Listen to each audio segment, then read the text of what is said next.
नमस्कार, आप देख रहे हैं एबीसी इंडिया। मैं अमित भोबिया।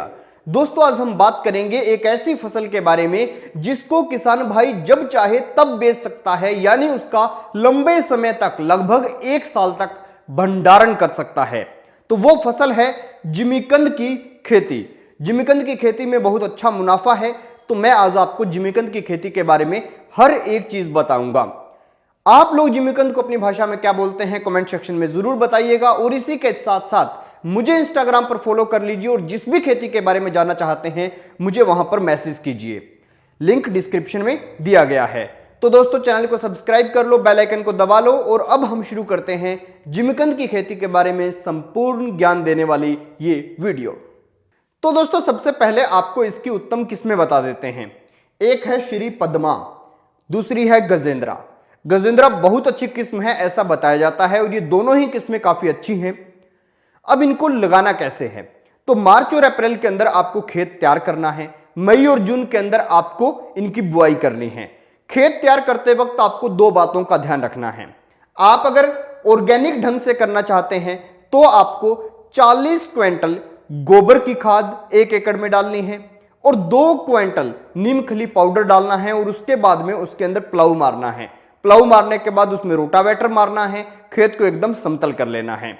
अगर आप इसे केमिकल तरीके से करना चाहते हैं, केमिकल का कोई परहेज नहीं है आपके यहां पर फर्टिलाइजर का, तो आप क्या कीजिए, 1 बोरी एनपीके इस खेत में छिड़क दीजिए और उसके बाद में आप जो है उसके अंदर रोटावेटर मारिए, अच्छे से खेत को तैयार कीजिए। अब आपको क्या करना है, जब मई जून के महीने में इन्हें लगाना है तो खेत में मेड़े बना लेनी है। लाइन से लाइन की जो दूरी है, बेड कह लीजिए या मेड़ कह लीजिए, वो बना लेनी है। लाइन से लाइन की जो दूरी है वो आपको 3.5 फीट रखनी है और पौधे से पौधे की दूरी 2 फीट रखनी है। और इस हिसाब से हम 6222 पौधे 1 एकड़ के अंदर लगा पाएंगे। अब आपको एक बात का और ध्यान रखना है, जब आप इसका जैसे आलू लगाते हैं ना, बिल्कुल वैसे ही जिमीकंद का भी पीस लगता है। जिस पीस में आंख होगी वो पीस लगेगा। तो हम पूरा पीस नहीं लगाएंगे, हम केवल 200 से 250 ग्राम का एक छोटा सा पीस उसमें से काटेंगे आंख वाला, और उसको एक पौधे की जगह लगा देंगे। तो इस तरह से आपको पूरे खेत में से लगाना है। अब रही बात कि इसको सिंचाई कितने दिनों से देनी है, तो मैं आपको बता दूं, जब आप मई जून में इसे लगाएंगे तो उसके बाद बारिश का एक सीजन शुरू हो जाता है। तो अगस्त तक इसको पानी की ज्यादा आवश्यकता नहीं है, अगर बारिश होती रहे तो। और अगर बारिश नहीं होती तो आप केवल मात्र इसकी मेड़ के साइडों में जो नालियां हैं इनके अंदर पानी दीजिए। ज्यादा पानी मत दीजिएगा, क्योंकि ज्यादा पानी से इसके अंदर फंगस की दिक्कत आ सकती है और कोई भी बीमारी इसके अंदर नहीं आती। अब रही बात कि इसके बाद हार्वेस्ट कब किया जाता है, तो हार्वेस्ट इसे नवंबर के महीने में करना शुरू कर दिया जाता है। आप नवंबर में कर सकते हैं, दिसंबर में, जनवरी में, फरवरी में।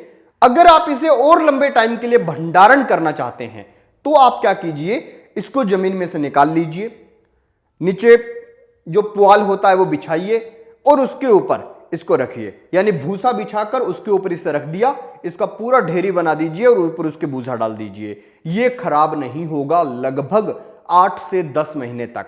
और जब भी आपको अच्छा रेट मिले तब आप इसे बेच लीजिए। अब रही बात सबसे जरूरी कि इसमें आमदनी कितनी है, तो मैं आपको बता दूं, 1 एकड़ के अंदर ये लगभग 100 क्विंटल हो जाता है। काफी भारी भारी होते हैं, पत्थर टाइप, ये बहुत होते हैं खेत में। अब सोच लीजिए कि आलू कितना निकलता है खेत में, छोटा सा होता है ये, और इतने भारी भारी होते हैं और बहुत निकलते हैं एक खेत में। तो ये लगभग 100 क्विंटल प्रति एकड़ हो जाता है। और इसका जो मार्केट रेट है वो लगभग, जो थोक का बाजार है, थोक के बाजार में इसका जो रेट है वो 30 रुपए किलो है। तो आप ये समझ लीजिए कि आपके पास में 100 क्विंटल अगर हो जाता है तो 3 लाख के करीब का माल हो जाता है। तो अच्छी कमाई हो। और सबसे बेस्ट चीज इसके अंदर यह है कि आप इसे नवंबर से बेचना शुरू कर सकते हैं और मार्च तक बेच सकते हैं। और उसके बाद भी अगर आपको लगे कि इस साल भाव कम है, अगले साल बेचूंगा, तो आप इसे खुले में बिना कोल्ड स्टोर के खेत में रख दीजिए, तो भी ये खराब नहीं होगा और अगले साल भी आप इसे बेच सकते हैं। तो यह है दोस्तों जिमीकंद की खेती। अब रही बात कि होता कहां कहां है, तो आपको बता दूं, दक्षिण भारत में भी होता है, उत्तर भारत में भी होता है, और कुछ हिस्सा ऐसा है जो पूर्वोत्तर भारत का है, वहां भी ये हो जाता है। क्योंकि इसे ऐसी मिट्टी की आवश्यकता होती है जिसमें पानी रुके नहीं और मिट्टी जो है वो हल्की हो, थोड़ी भुरभुरी टाइप हो, उस मिट्टी में ये आराम से हो जाता है। खैर दोस्तों, अगर आप इसकी खेती करना चाहते हैं तो आप लोग अपने आसपास की किसी भी एग्रीकल्चर यूनिवर्सिटी में बातचीत कीजिए और उसे जो है शुरू कर सकते हैं। इसी के साथ कुछ जो उत्तर प्रदेश के लोग हैं, ये सीतापुर के इलाके में जो एग्रीकल्चर डिपार्टमेंट्स हैं वहां पर आप बात कर सकते हैं, वहां पर गजेंद्रा क्वालिटी का काफी प्रभाव है। खैर दोस्तों, वीडियो कैसी लगी कमेंट सेक्शन में जरूर बताएं और देखते रहिए एबीसी इंडिया।